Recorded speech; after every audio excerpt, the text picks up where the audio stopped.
आप लोगों को बहुत आसान लगता है कथा में आना, आप लोगों को बहुत आसान लगता है कि गाड़ी में बैठ के आए, पहुंच गए कथा में, कथा सुन ली। हमको बहुत आसान लगता है कथा करना, वैसे है नहीं, हमको तो नहीं लगता आसान। कोई हमसे पूछे कितनी कठिनाइयां होती हैं कथा सुनाने में। कई बार आपने देखा होगा कि हम आंख बंद करके कथा कह देते हैं 1 आध घंटा तक। क्यों?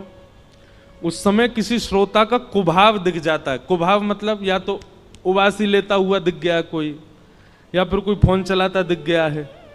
तो ऐसी स्थिति में जब श्रोता दिख जाते हैं तो फिर कथा भूल जाता हूं मैं, इसलिए फिर मैं आंख बंद करके कथा कहता हूं। हम मना क्यों करते हैं कि जब हम मंच पे आए तो हमको स्पर्श मत करो? उसके पीछे कोई और बात नहीं, ऐसा नहीं कि मेरे अंदर बहुत पुण्य है इसलिए मना कर रहा हूं।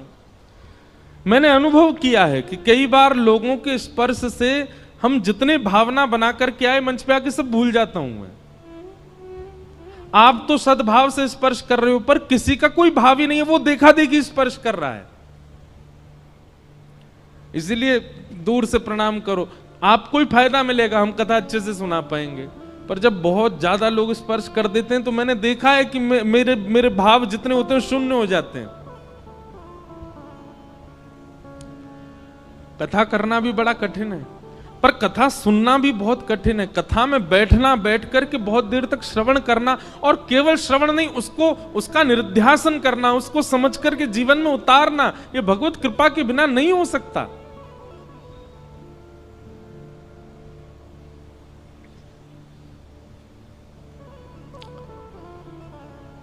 कथा का श्रोता होना सामान्य बात नहीं है। निश्चित ही ये बात आप लिख लीजिएगा, प्रमाणित है। अगर कोई व्यक्ति अपने जीवन में कथा से लगाव करता है, कथा श्रवण कर रहा है, उसने कभी ना कभी ठाकुर जी को देखा है, उसने दर्शन किया है ठाकुर जी का, इसीलिए उसकी रुचि बढ़ रही है।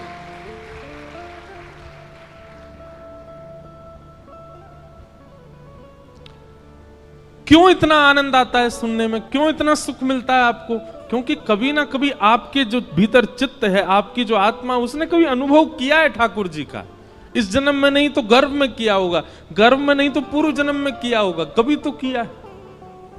तभी आपकी रुचि बढ़ रही है, तभी कथा सुनते सुनते नेत्र सजल हो रहे हैं, कथा सुनते सुनते प्रसन्नता हो रही है, कथा सुनते सुनते रोंगटे खड़े हो रहे हैं। ये सब विचार, ये सब प्रभाव हमारे ऊपर क्यों हो रहे हैं? क्योंकि कभी ना कभी तो ठाकुर जी का दर्शन हुआ है हमें।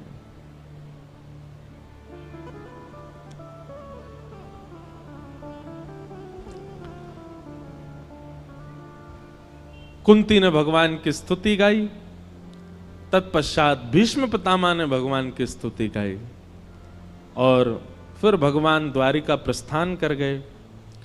उत्तरा के गर्भ के बालक ने जन्म लिया, और कुछ वर्ष बाद जब भगवान अपनी लीला पूरी करके चले गए, तब पांडवों ने उस बालक को राज्य गद्दी पर बिठा दिया और पांडव भी स्वर्गारोहण को चले गए।